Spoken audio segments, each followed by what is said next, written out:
So what we're going to be talking about today is home office ergonomics, which I'm sure you're here because this is very timely, right? It seems like our offices are at home now. And we've never thought about creating an office at home unless you think back to the days of being in high school or college and doing a lot of studying at your desk. But for me, I don't necessarily have a great setup at my home. I have that in my office, a chair and keyboard and other things that I use to make sure that I'm ergonomically sitting properly and more safe. So now that we're in this change and going through this pandemic and not sure how long this is going to go, and I honestly can tell you that I didn't realize that we were going to still be here after about 6 months. Um, so initially I feel like, okay, we can deal with this for a couple months, but now it's going a little bit longer, and we need to start looking at training the individuals, what you need to do at home in order to be ergonomically sound and safe. And so what I'm going to do in this presentation is go over the basics of what ergonomics is, what kind of injuries you might see, how does it feel. We'll look at the different types of pains that you might feel and which extremities and which part of the body we see most of those types of injuries.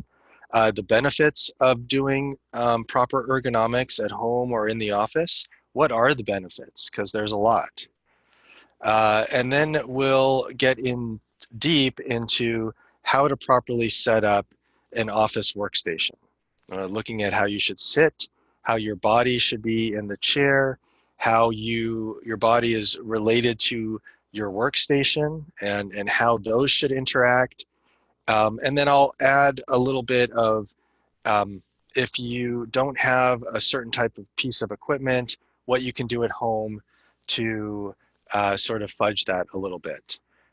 Whether it's sitting on a pillow or rolling up a towel or some other sorts of things, we'll go into how to remedy some of these issues at home as well. And then finally, once I'm finished, we will go through some questions and answers. All right, sound like a plan? Great. All right. All right, so this is interesting. These pop-up windows are covering what I'm supposed to see. So what is ergonomics and why is it important to you? Okay, so ergonomics by definition is the science of fitting the job to the worker.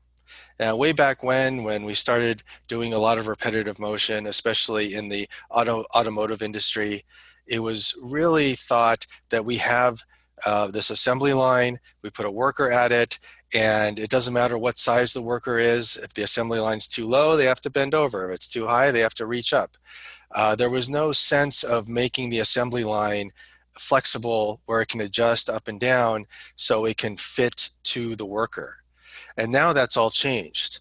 What we need to think about is if you have equipment that is created to support you and put you into an ergonomic position, something that is safe to sit. Now, if you're sitting safe and you're doing what you're supposed to be doing, and you are being responsible and mindful for how you interact with sitting properly and staying safe, then the equipment should come to you. Okay, that's kind of what we're getting at here. So when you're sitting at your desk, and we'll go deeper into this later, while you're sitting at your desk and your fingertips land at a certain spot, at that point, that's where the keyboard should be, right where your fingertips land. That's where your mouse should be, right where your fingertips are. You shouldn't be reaching out for things, okay? Because those are not neutral positions, and that's generally what over time causes injury. And I say over time, and that's sort of a digression just for a second, but these are repetitive motion injuries.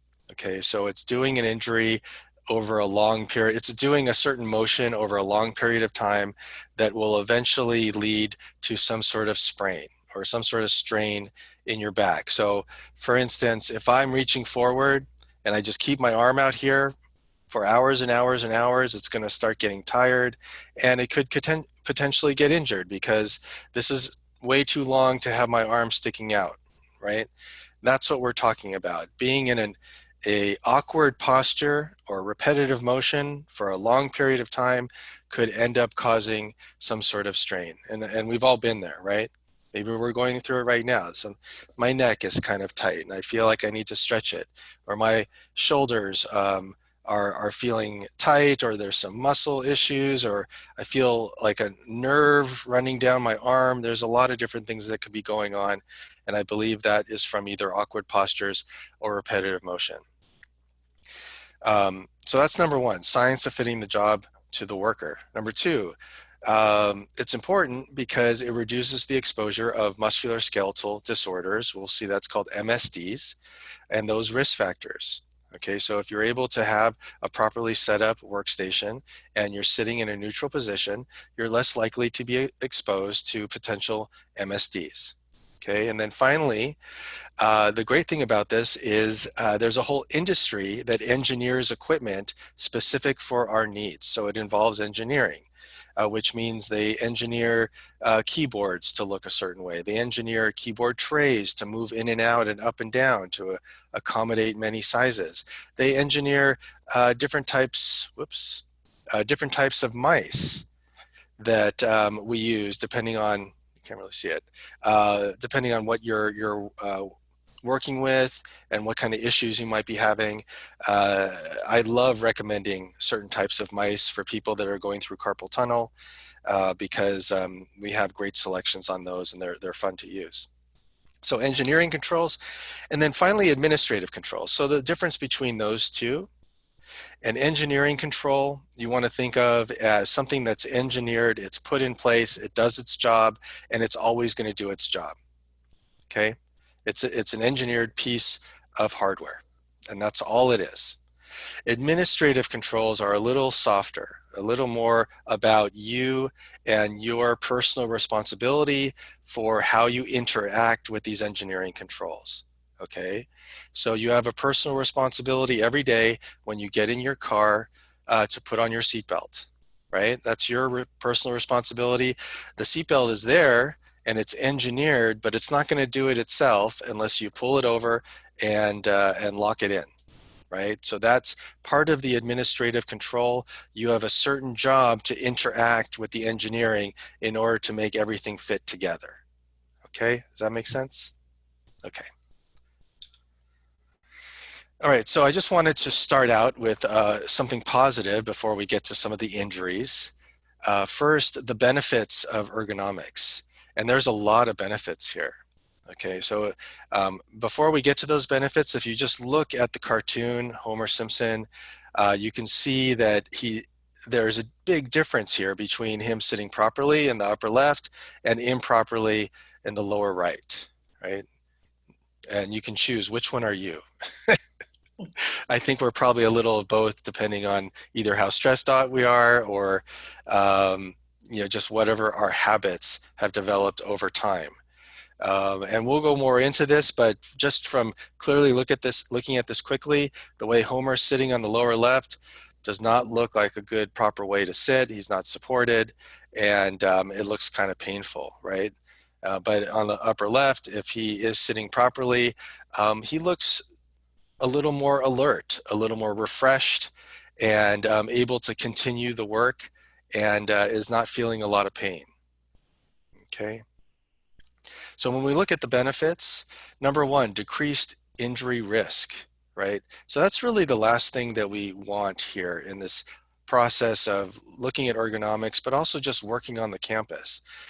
We don't want people to get injured. It affects you as a person because you can't come to campus and be productive anymore. You've been injured, right? We try to eliminate the chance and make it a safe environment so we can prevent the injuries.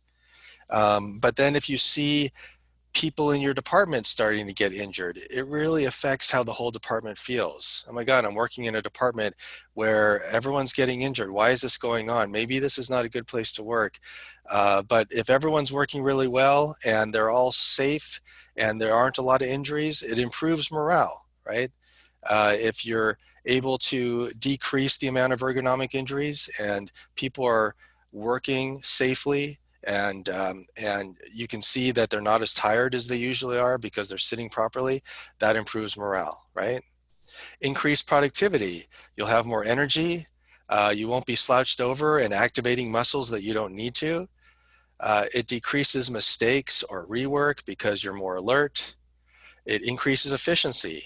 So I tell people that I'm probably the only person on the campus that tells everybody, slow down. Everybody just needs to slow down a little bit.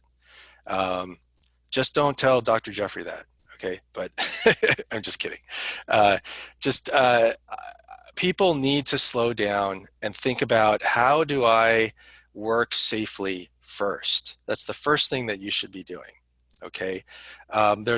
So here's the scenario. You have some work that needs to get done. It's under a deadline. You got to get it done quickly. And maybe you're cutting some corners. You're trying to get all the work done as quickly as possible. And you are very efficient. You're getting all this work done. But if you're not thinking safely, if you're not thinking the way you're supposed to be sitting properly, then there's a higher chance you're going to get injured, and you do get injured. Okay, you were so productive and so fast, you got injured, your back is out, and you have to be on bed rest for 3 months. So what's happening for those 3 months? Not an ounce of work is getting done, right? Or there's the person that every day before they sit down and throughout the day as they're working are always in the back of their mind thinking safety. Okay, how am I supposed to be sitting? Where's my keyboard? Where am I supposed to be reaching? And that person might be a little slower because they're thinking about more things, maybe not as efficient, but they're not going to get injured. And in the long run, the person who's at home for 3 months versus the person who comes in every day and gets the work done just a tiny bit slower but is very safe, they're going to, in the long run, be much more efficient and much more productive. Okay. Um, Decrease lost work days. Okay, so that's always good for the campus. And decrease turnover. It's never good to see people leave because they feel that this is an unsafe environment, and that also decreases morale. Okay, so the more we work together to try to keep people safe, and the less likely people are getting injured, then we're going to see morale go up. We'll see teamwork go up. We'll see less turnover. It becomes a happier environment, a place that people really want to work for long periods of time. And in your department, if everyone's there for a long period of time, they get closer with each other, they work better together, and efficiency just goes through the roof. Okay, so there's really a lot of benefits, primary, secondary, tertiary benefits of this whole process that you're going to see is going to make a huge impact as we move forward and we're working safely. Sorry, I don't understand. Okay, so what are musculoskeletal disorders? So that's what we've been talking about so far, these ergonomic injuries. Okay, so they're injuries or disorders involving the muscles, tendons and ligaments, joints, cartilage, blood vessels, nerves. Okay, a lot of different areas that can be affected. Sometimes I've had people come to me and say, I feel shooting pain running down my arm. Okay, well, that's probably a nerve issue. Okay, it could also be a tendon or ligament issue. Maybe there's something being pinched. Okay, sometimes we overwork our muscles. That's going to be a muscle issue. Okay, so there's all of these different things all fall into that category of musculoskeletal disorder or MSD. And then there's the risk factors. Okay, so what are the risk factors that lead to the musculoskeletal disorders? How are you working that's creating risk? So repetition, that's number one. Any sort of repetitive motion is a risk, And we want to try to decrease those as much as we can without affecting the work and keep you into a neutral position. So we'll come to that in a second. So talking about repetitive motion, if I have my finger and I go like this over and over for weeks and weeks, I will eventually get injured. Okay, that's what it means by repetitive motion. This will injure me over time if I just keep on doing it over and over and over and over. Okay, and there's a lot behind it. Yeah, I don't want to get too deep into it, but your finger is connected to a tendon, which is connected to a carpal tunnel. And in that carpal tunnel, it's very small. There's lots of other tendons in there, and those tendons are going back and forth, and there's lots of friction. They end up swelling, they getting pinched, right? All of that is connected, and that's through repetition. Okay. Awkward postures. Okay, so let's say as far as an awkward posture, um, my keyboard is way in front of me. I'm sure many of us have been in this situation. Our keyboard, our monitor is here, keyboard is in front of me, but in order to reach the keyboard, I'm really reaching out in order to reach the keyboard. This is how I work. I might rest my wrists on the hard surface. I'm reaching out to touch the keys, and I'm essentially like this. I'm trying my best so you can see kind of what I'm doing, but my arms are always out. Okay, that's an awkward posture, right? Because my muscles here, eventually I'm going to get pain up in here, around my neck, right? Because I'm activating my muscles by having my hands out. And my muscles are telling my body, we don't like this. They're activated, we're tired, we want to pull them back. And they're always tense and trying to pull you back into that neutral position, right? That's what you really want, is shoulders down, relaxed, elbows at your side. Okay, so that's an awkward posture. Another one is, let's say my monitor is over here, okay, and I'm looking over here all the time. So my keyboard's in front of me, and I'm just looking over here all day, every day. After several months, maybe longer, maybe shorter, you're going to start getting pain in your neck because that's an awkward posture. You're looking off to the side. A neutral position is looking straight ahead. That's the neutral position. Okay, anything from looking right or left is going to be an awkward posture. Contact stress. So everyone has seen these. This is a wrist rest, right? So these wrist rests usually go around, like in front of the mouse, so I can put my wrist on it, or they're in front of the keyboard. I can rest my wrist there. Now, just on a side note, these are great. Okay, but ideally, if you're able to create a situation where you don't rest your wrist on anything, that's definitely the way you want to go. Okay, but it's not common that we can set up our work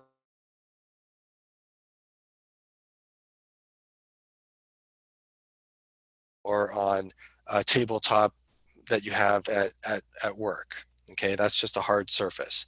So you don't want to have resting your wrist on a hard surface. And the reason for that is if you're doing repetitive motion by typing and you're resting your wrist on the hard surface, they synergistically compound each other, which means that they're going to work together to make an injury that's even worse than if they create an injury alone, one or the other.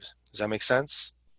So you always want to have something soft that you're resting your wrist on, or don't rest your wrist on anything at all, if that's possible. And then finally, force and vibration. I don't think this applies here too much, but just to give you a broad overview, force is either pulling or pushing something really hard. That has to do with our back and back safety. And then vibration, if you think of someone who's working in the streets and they're working with a jackhammer all day, well, all that vibration with the jackhammer prevents good blood flow into the fingers, and they end up getting certain types of injuries by all the vibration. In fact, through vibration in my car, when I was commuting every day in severe amount of traffic, I'm only on the 405, which I'm sure we all can relate to. uh, I would spend 2 hours going up, 2 hours going down, and my fingers would start getting numb because my steering wheel vibrates too much. So that was a direct relation to the vibration issue. Okay, so what are some of the signs and symptoms that we should be looking for, right? Have you looked like any of these people here? I'm actually going through one of these right now. I feel like my rotator cuff is not, I'm in some sort of pain. But yeah, I mean, it's a painful process. Okay, if you get an ergonomic injury, it's not fun. So the parts of the body that you'd feel pain or experience some type of swelling, there's hands, wrists, forearms, whoops, sorry, fingers, elbows, shoulders, neck, and back. Okay, and those sort of broad categories, but really, like your whole arm, right? The fingers, your elbows around the funny bone. You've heard of people getting tennis elbow. That's a tendonitis issue. That's from repetitive motion. Shoulders, like I was telling you, right? And neck, that's very, very common. Having a strained neck, or you feel like you have knots in your neck. And then your back is just maybe knots in your back as well. And then what is the pain going to be like? And I think if we look at these, there could be tightness, stiffness, discomfort, soreness, burning, tingling. So tingling is a good one. You might feel tingling in your fingertips sometimes when you're using the keyboard, right? Due to a lot of repetitive motion. Or coldness, right? And then finally numbness. That's again also um, in your fingertips, and that could travel up your arm. Okay, and I'm sure there's people in the class right now going, yeah, I felt that. I know exactly what all these feel like. So these are very common. Okay, so just briefly, what do you do if you're experiencing symptoms? So there's a number of things that you can do. I don't want to spend too much time here, but ideally, if you feel like, okay, these are symptoms, this is not a one-off, I've been living with this for a week or 2 weeks, this is not going away. This is not me sleeping improperly. This is definitely something that is work-related, okay? At that case, rather than let it get worse, it's better that we report the MSD symptoms immediately to our supervisor, okay? And at that point, the supervisor will reach out to risk management, my department, and HR, let HR know that we're gonna start the workers' compensation claim process.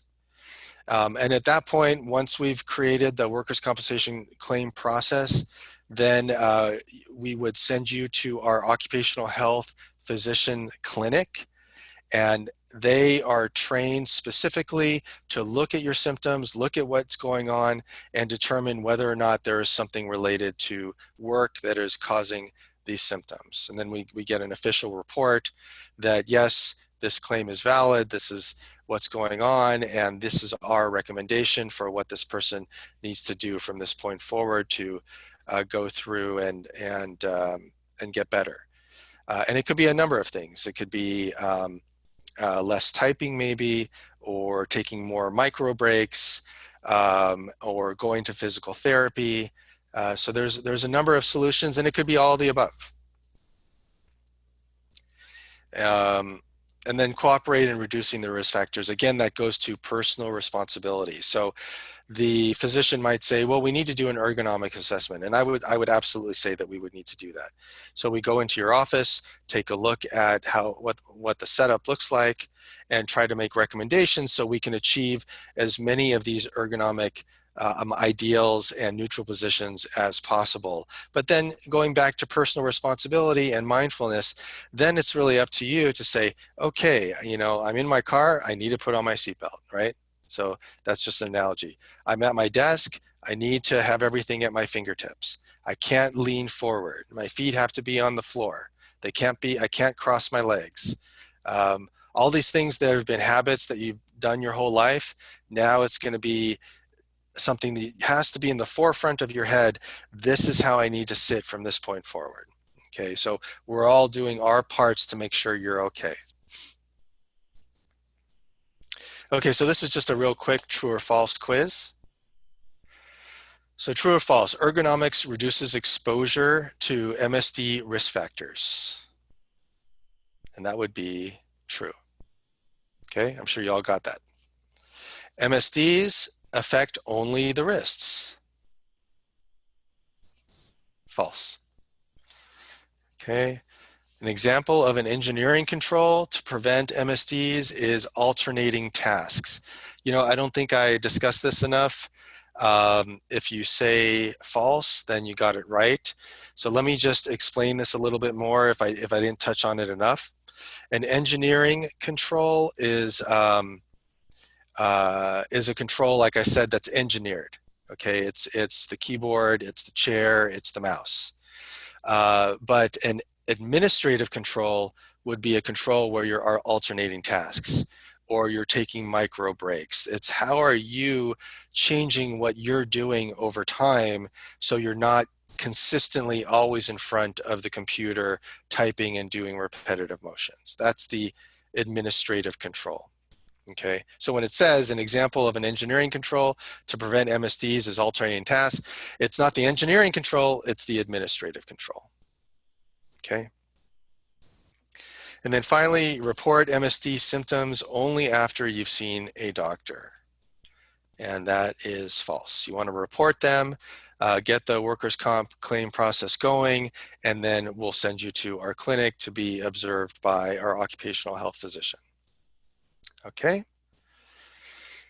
All right, so from here on, what we're going to be talking about, this is really the meat of this presentation, is your responsibilities and what you look for and all the tools that I'm going to be giving you to set up your workstation at home properly. Okay, but first, what we want to discuss is mindfulness, and I've sort of alluded to this a few times. Mindfulness is the basic human ability to be fully present, aware of where we are and what we're doing.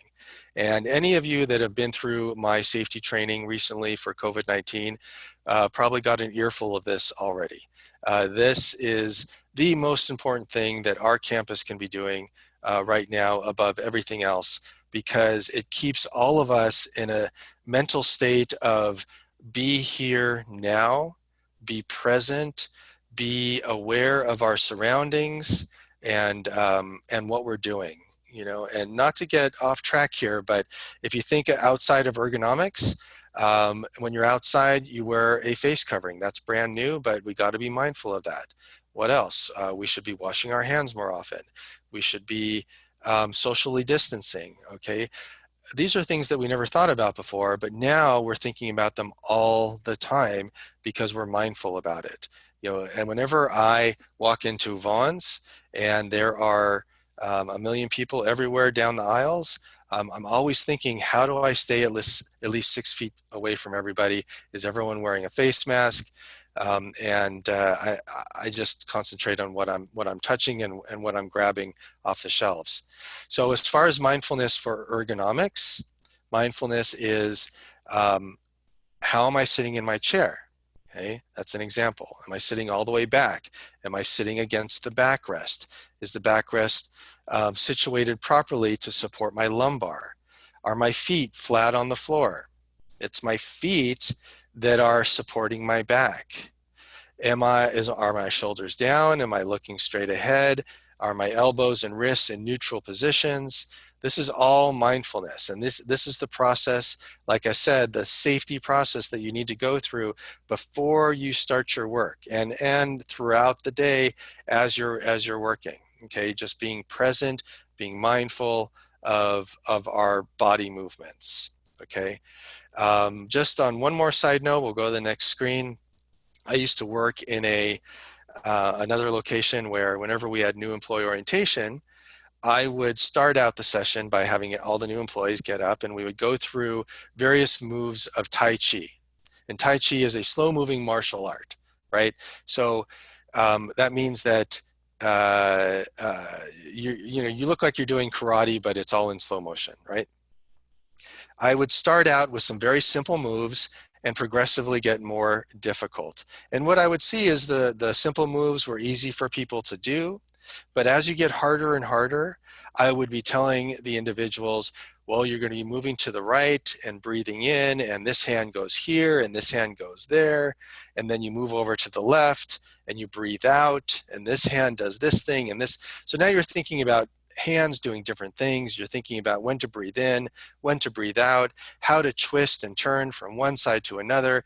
And then you can see the audience just falls apart, okay, because it becomes difficult.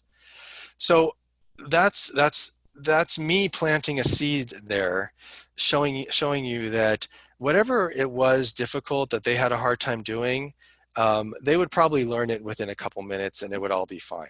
But what all of you do day to day is far more complicated than doing some of these very basic Tai Chi moves.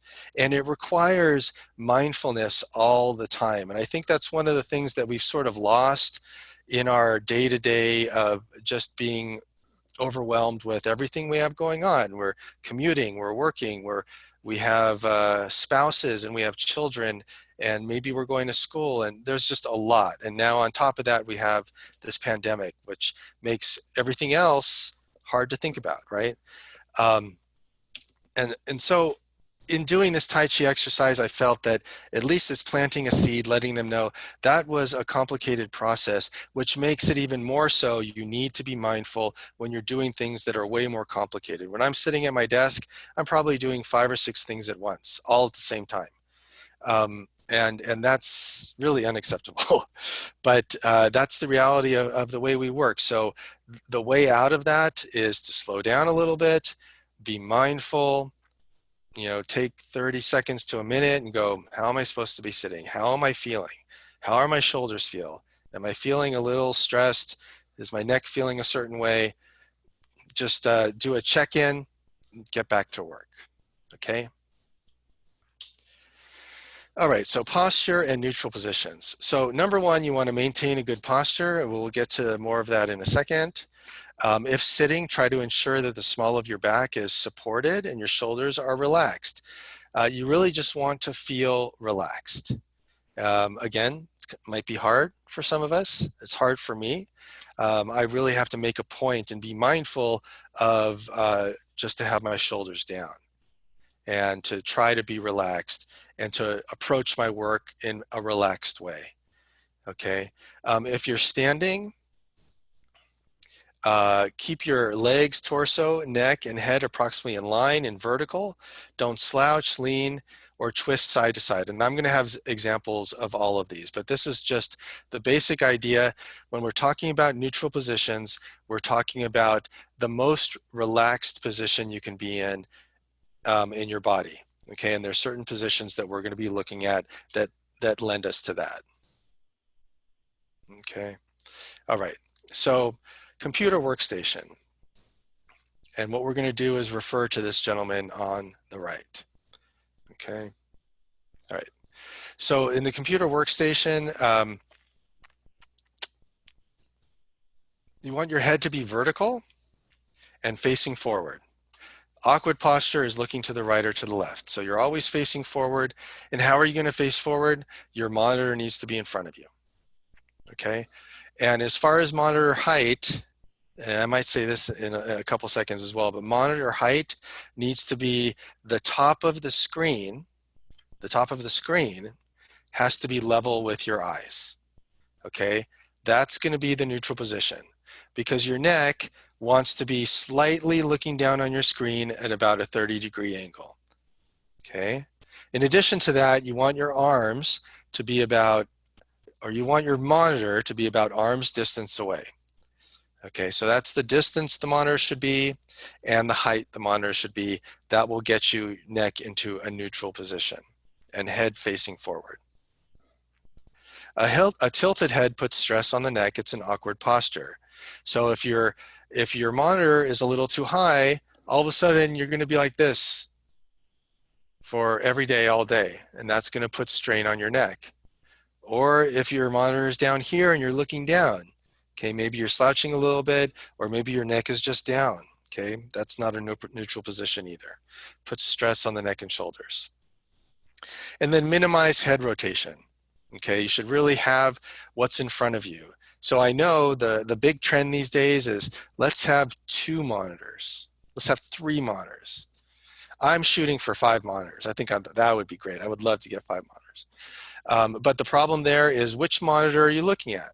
Okay, and which one do you use the most? So whenever I do these ergonomic assessments, I try to really get the person I'm working with to say, which monitor do you use 80% of the time? Let's put that one in front of you, or mostly in front of you, and have the other one off to the side, okay? So just try to think in terms of that so you can try to stay in that neutral posture. Keep your shoulders relaxed, and then arms tucked close to the body. Okay, that keeps your shoulders relaxed, just like how this gentleman is sitting. And then no extended reaching, we talked about that. Okay, if there are things that you're reaching for over and over all day long, that's a repetitive motion and an awkward posture, that means you have to bring the equipment closer to you. Okay, so computer workstations, elbows and wrists. So your elbows should be relaxed and close to your body, as we said. Elbows not extended forward or backward. Okay, so we don't want the elbows sticking out, flared out, right? And then we don't want to reach out forward. We just want the elbows relaxed and at our side. Okay. And then wrists should be straight. So I'm sure a lot of us have keyboards just like this, and you can probably see that the keyboard has these little feet. Oops. They go up and down, right? Now, I'm not sure why manufacturers still make these, because your keyboard should not be utilizing those feet. The reason for that is you want straight wrists, right? Keep your wrists straight. And as soon as you put the feet up, all of a sudden your wrist being straight, now your fingers come up a little bit because the keyboard is like up a little bit facing you, which means your fingertips come up. So your wrists are not going to be straight. They're going to be slightly up like this. Okay, that's an awkward posture. The neutral posture is having your wrists straight.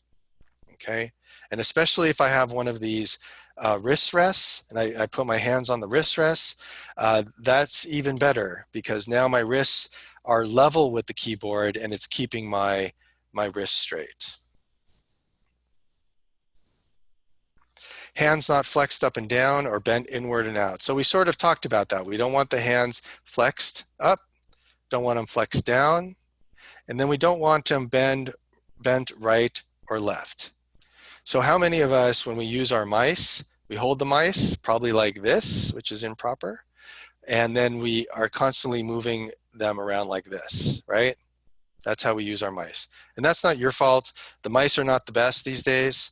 And that's something we'll talk about. But you don't want to be doing this or like this. It should be neutral position, straight, right? Or straight, not like that. Okay. And then legs and feet. So what we're looking for, and this is through all of the different areas where we see where things are bending in our body. Okay, so the knees. We want the knees bent about 90 degrees. That means your feet should be flat on the floor, and then you're getting about 90-degree angle at your knees. And the way to do that is to make sure that your knee and your hips are equal distant from the floor. Right? If your hips are above your knees, you're going to have less of a 90-degree angle. If your hips are below, you'll have more than a 90-degree or less than a 90-degree angle. If your hips are whatever, you get the idea. You want 90-degree angle. So this goes with all the areas of our body. So I don't know if you can see my mouse here, but so here's the knees, 90 degrees, hips right here, 90 degrees, elbows, 90 degrees, right? And then wrists are straight, neck is more or less straight, but tilted forward just a bit to look down on the monitor, okay? Now, you're probably thinking to yourself, how do I get my feet flat on the floor if I can't even reach the floor? So you can see here, there is a footrest. All the footrest is made to do is to bring the floor up to your feet. So now you can put your feet on the floor, and that supports your back because that pushes you into your backrest. Okay, so that's the benefit of the footrest. You want your thighs parallel to the floor. I discussed that, having your knees and your hips equal distant from the floor, making your thigh parallel to the floor. And then the chair should be at a comfortable height. It will be comfortable as long as you're in these neutral positions. And then finally, obstructions should be removed. So all of the storage that you have underneath your desk, I'm going to have to ask you to remove. Okay, you need to be able to stretch in various ways, and one of those, which is nice, is stretching your legs out underneath your desk. Okay, you need to have that space so you can get some blood flow into your feet, into your legs. If you can't happen to stand up at that moment, at least you can stretch your legs out. So having more space under your desk is better. And then feet flat on the floor, as we talked about that. Okay, so at home, some at-home options. If you, we can always look at footrests, but temporarily until we decide that we need one of those. A footrest can be created with a shoe box. It could be created with a stack of books or a stack of papers or something like that. Anything that you can stack up and then just put your feet right on it. If that's an issue where you can't reach the floor, that works just as well. I think the shoe box is a great option. So chair adjustments. Of course, we want it to be comfortable. Generally, ergonomic chairs are comfortable. You want it to be slightly wider than your hips, so you don't want a chair that's too small. You don't want a chair that's too big. You need to get the chair you get the Goldilocks chair, the chair that's just right, right? Something that, and the idea behind that is you want the chair to support as much of your bottom as possible. That's why you will see that some chairs not only will fit on the width of the chair, but you can adjust them so you can move them out in front more or bring them in less so it can support more of the total under thigh. Right? Now, don't let it hit the back of your knee because that could be a pinch point. But if you get about this much distance between the back of your knee and the front of your chair, that's perfect. And then you are able to support the majority of the under parts of your legs. Like I just said, proper length there. Adjustable height, that's going to help you so you can get your feet flat on the floor. Adjustable tilt. So it is nice to be able to tilt this to lean back, lean front. Ideally, what we want is to be sitting up and get good lumbar, but keep in mind that we are objects in motion. Our bodies like to be in motion. So being able to move around a little bit in the chair, there's nothing wrong with that. I would recommend it just to get more blood flow. And then for some at-home options for chair support, if your chair is too low and you have some sort of cushion or maybe a pillow, you can sit on the pillow. I don't know if anyone's tried doing this or not, but sit on a pillow or a cushion and that raises you up if that's an issue. And we also need to have good lumbar support. Now your lumbar is your lower back, right?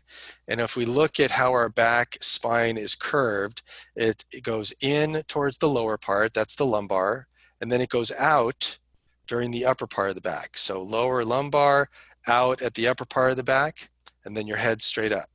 Okay, so in order to provide better lumbar support, a rolled up towel really works great. You roll it up, it's very supportive and firm. You put it right where your lumbar goes toward the lower part of your back, the small of your back, and sit back, and you should really feel like, oh, okay, now I get it. I'm getting good support in my lumbar and it's causing me to sit straight up. Okay.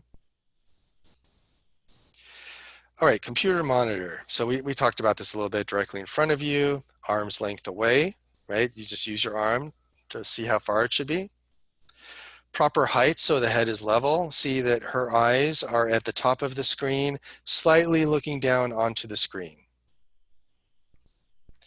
Documents are placed close to the monitor. So let's say you do a lot of data input and you use the data, you put it on your desk, and then you're inputting the data into your computer. So what you're doing is you're going like this, and now you're looking up. And you're going like this, and you're looking up. So do you think that's an awkward posture or an awkward movement? Yes, right? You're continually looking up and down. So that's what we want to prevent. So for a document holder, I have recommended in the past that you can either get one that puts it at a tilt just in front of your screen so it's not blocking your screen, and all you have to do is move your eyes up and down. It's about the same distance from the monitor, so you don't have to refocus your eyes. You look at your data, look at your screen, look at your data, look at your screen. Okay. You can also do it on the side without having to turn. So you're at the point where you're shifting your eyes over here. It's the same distance from the monitor, and then you shift back. You shift here, shift back. Okay. So that would be good placement for document holders. And then an at-home option. The top of your monitor should be at eye level so you don't have to strain your neck. If you're working on a reading intensive task, you can, so let's say a lot of us are on laptops, right? What you can do is prop your laptop up on some books so it's at the right level, and you won't be leaning down too far and you start getting, a crick in your neck or some sort of strain in your neck and shoulders.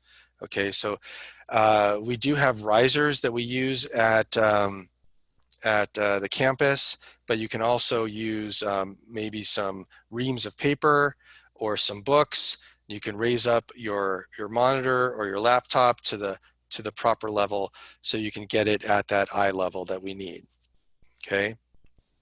And this is specifically for people that are working with laptops. Okay, because I know that's hard. You might have it in your lap and you're looking down a lot.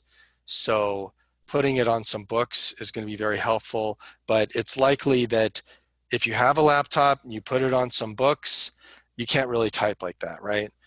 So getting a separate keyboard and mouse to plug into the laptop would be a great idea. Okay, and then a neutral keyboard position. So elbows close to the body, they should be about 90 degrees.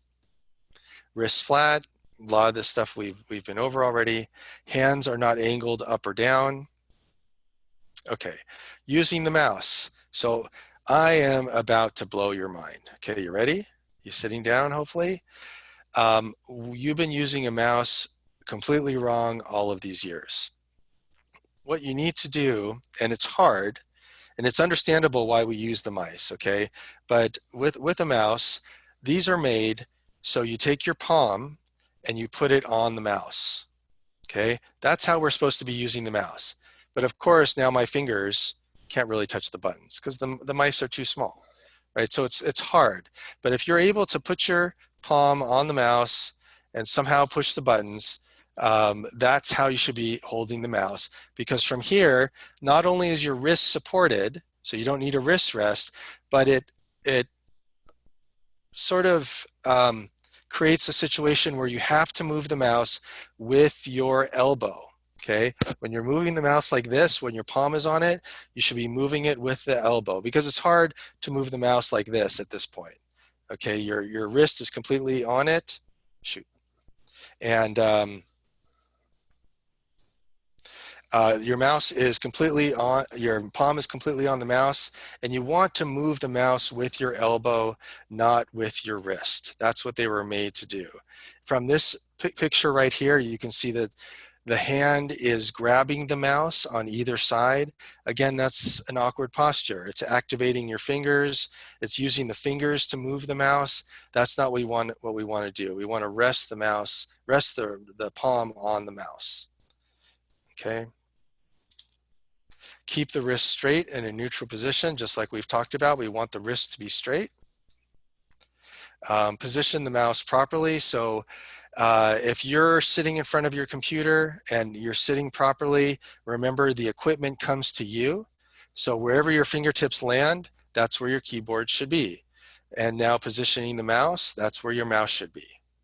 So some of us who have keyboard trays, you probably understand this, where you pull the keyboard tray out, it kind of sits right in your lap, and it's absolutely perfect. That's what you need to have your keyboard there, your mouse is right next to you, and you're not reaching and you're not in awkward postures.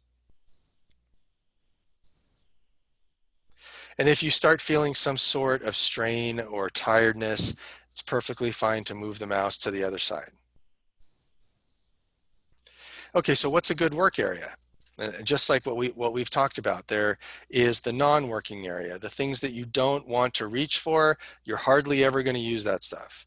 Occasional work area, once or twice per shift, you need this stuff. It's fine. Reach for it, but then once you get it, bring it into your usual work area. The stuff that's right there, you don't have to reach for, that you're likely to maintain a neutral position.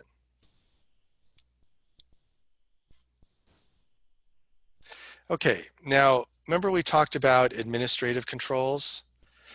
So this is what that's about, taking breaks. And this is where I find people have the hardest time, because you get so involved in the work that you're doing that you somewhat forget to take breaks. And before I forget, I want to let everyone know, you should try to either go on your computer, go on your phone or something else, create a schedule where it reminds you, once an hour, stand up, stretch, do your stretching exercises. For 5 minutes, take a micro break, okay?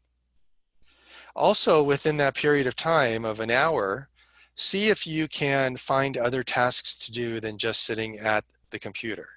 Maybe you can walk over and make some copies, or maybe you can walk somewhere else and do another activity, or maybe you have a meeting to go to, and that's great. But you want to try to um, do other activities and also take those micro breaks so you can do stretches. So like we said, do a different task. An eye break. So I don't know if you realize this, but when you're looking at a computer, you tend to forget to blink. So you want to look away, maybe look at a farther distance, look out the window, and blink a little bit. Get some moisture back in your eyes, and you'll realize that your eyes will not be as fatigued. Okay, so you take breaks. You walk around when you're in the office. That's something that people tend to do, so that's how they take breaks. But when you're at home, you're just focused on the thing that you're doing, and you might not forget. There's not as many distractions. In my world right now, it's Zoom meeting after Zoom meeting after Zoom meeting, and all of a sudden it's 2 o'clock in the afternoon, and I've just been sitting in front of the computer talking and not doing anything, right? Now, what I try to do is stand up. I try to stretch and do all these stretching exercises. That should be standing up every 30 minutes and then sitting down. Um, you just got to remember to do those sorts of things, or get up and walk around. All right, so various types of exercises that you can do. Your hands, you can do finger extensions. Try to stretch them out as much as possible, and then make a fist. You do that with both hands. You stretch them out, and then you make a fist. Okay. And then your wrists, you can bend it down and then pull. That's a good one. Or stretch, you can pull it back. Do that with both hands. A shoulder roll, that will relieve tension in your shoulders. A blade pinch, right? Try to get your shoulder blades to touch in the back. And then an overhead reach. All these should be done hourly within that 5-minute micro break. Neck nod up and down. Turning the head. And then tilting. See this, when I tilt, all of a sudden my neck starts cracking. You probably heard it. Again, arms behind the head. Bending forward to stretch the lower back and probably stretching the legs a little bit. Knee to chest.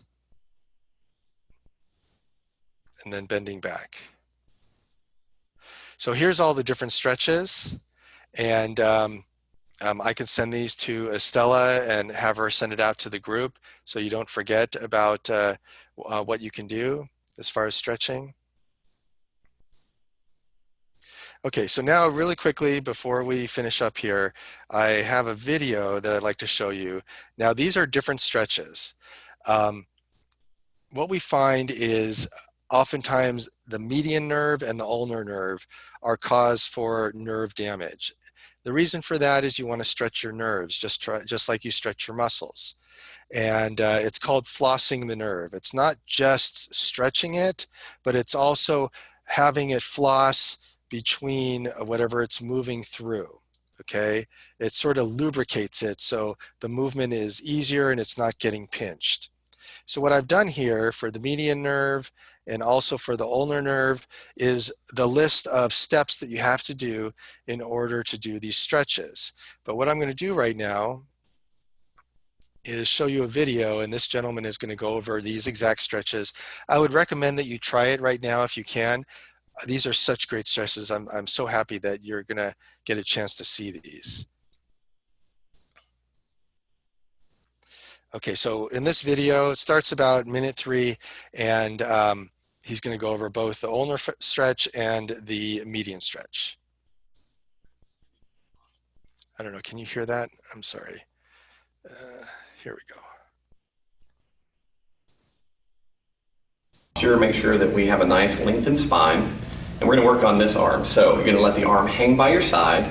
The first movement is going to be to spread the fingers. The second movement is to pull the fingers back. So if my palm's facing the wall behind me, I'm going to lift my fingers up toward the ceiling. The next thing that I'm going to do is I'm going to rotate my shoulder out. So I'm going to turn my fingers to the outside. Now as I do that, you may already be getting a little bit of a tingling feeling into your hand, and if you are, you don't have to go through the rest of the exercise. You can stop right there, all right? So to repeat, spread the fingers, pull the fingers up to the ceiling, turn the hand out. We want to make sure that our elbow is now locked straight. Now we're going to slowly lift the arm out to the side. That's going to intensify the stretch. You're then going to pull the shoulder blade down slightly and tilt the head away slightly. Now, in this position, you should be getting quite a lot of tension in the nerve, and you'll be able to feel it. At this point, we want to do the mobilization, so we're going to do 3 different things. The first thing is we're going to raise our shoulder blade. That should take the tension off. We're then going to pull our shoulder blade back down, puts the tension back on. We're going to do that 3 times. 1, 2, and 3. Now, we're going to hold the shoulder blade down. We're going to bend the elbow. Take the tension off, straighten the elbow. Bend, straighten, bend, straighten. Finally, we're going to hold everything in that kind of stretch position, and we're going to bend our wrist forward, pull our wrist back, forward, back. Last one, forward and back, and relax and shake that out. Now, please remember, you have to keep the intensity low. Every subsequent position that we add in intensifies the mobilization on the nerve. So if you're able to just stand upright, spread your fingers and pull your fingers up toward the ceiling, and you already feel some mobilization occurring, that little tingling feeling, like I said, stop there and just do the same small motions to mobilize the nerve in this position. All right, so that's going to be exercise number 1. Exercise number 2 is for your little finger and your ring finger. All right, and this is called the ulnar nerve, and it passes right through here, and it's known as the funny bone nerve if you ever hit your elbow. So here's how we're going to mobilize that one. It starts exactly the same way, nice tall spine, good neck position. From here, begins exactly the same. My arm's hanging down. I'm going to spread my fingers. I'm going to pull my fingers up to the ceiling. Here's where it begins to get different. Now I'm going to bend my elbow, and I'm going to bend it and keep it fairly tight. I'm going to raise my arm until my upper arm is parallel to the floor. I'm then going to roll my arm out to the side. Now from here, a couple of important things are going to happen. The first thing I'm going to do is I'm going to take my thumb and I'm going to rotate it forward. Normally when I rotate it forward, you'll begin feeling that little tingling sensation in the little finger. You're then going to pull the shoulder blade down, gentle head tilt away. This is the full setup for the exercise. Now the way that we're going to mobilize the nerve is really simple. We're going to rotate the thumb back, rotate it forward. So we'll do that 3 times. We have to hold everything else just as it is. We're then going to go to our wrist. We'll bend the wrist forward, pull it back, forward, and back. And then the last one, we're going to do our shoulder blade. We're going to raise our shoulder blade. That should take the tension off. Drop our shoulder blade, tension on. Do that 2 more times. And shake it out. Now, if you're moving relatively comfortably at a comfortable pace, this should take you about 30 seconds to do both. The median nerve and ulnar nerve on one hand, 30 seconds on the other hand. My recommendation is that you test this. As I said, test your grip strength, see how your hands feel. If you have any kind of pain or discomfort, see how it responds to that. If you get a good benefit from this, plan to do these exercises 2 or 3 times a day, particularly if you are encased in a cubicle each day, spending a ton of time typing, working on fine motor stuff on a phone or whatever. It is a potential lifesaver, not just in terms of pain, but also, as I said, in activity and exercise as you get older. So, into carpal tunnel and grip strength next week, I'm going to take you through another exercise that's much more. Okay, so what I have here in this presentation, these are all the steps he did for the median nerve. These are all the steps he did for the ulnar nerve. Again, I think those are some of the best stretches that I've seen in a long time, in addition to the ones that we had showed you that are more basic stretches that you should be trying to do every hour for about 5 minutes, okay? So really quick, I know we're almost out of time here. We are out of time. Number 1, while working on the computer, elbows should be extended out or close to the body. Close to the body. Computer monitor should be positioned in front of you or to the side. In front. While you're typing, your wrist should be bent up or straight. Straight. And then finally, control the mouse with wrist movements or elbow movements. And that would be elbow movements. Okay, so that's the presentation. Like I said, if you are having issues, feel free to reach out to me. We can set up a ergonomic assessment over Zoom. I've done that a few times and it's really fascinating. That's the way we have to do things these days.